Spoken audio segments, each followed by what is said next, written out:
Hello बच्चों, the question is in the human induced process called acid precipitation.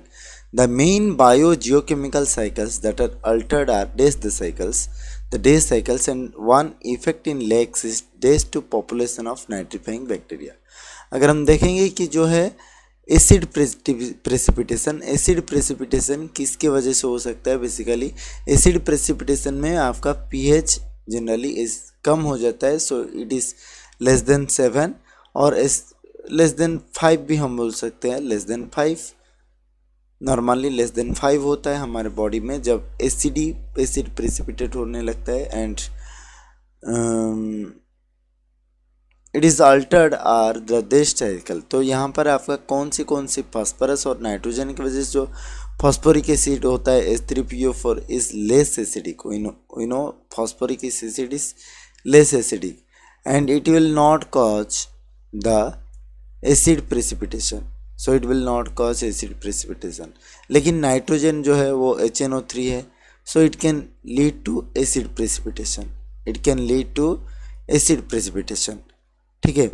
और आपका sulphuric acid also can lead to acid precipitation.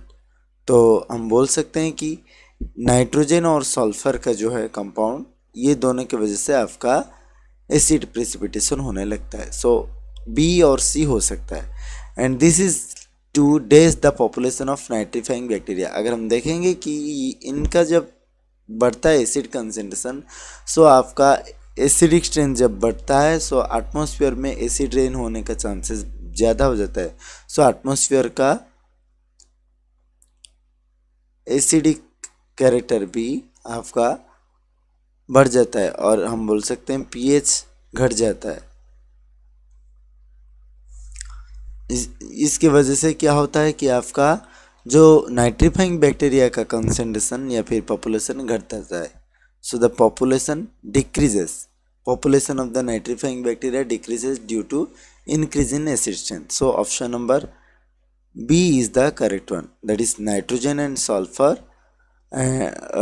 and one effect is likely lakes to decrease the population of nitrifying bacteria.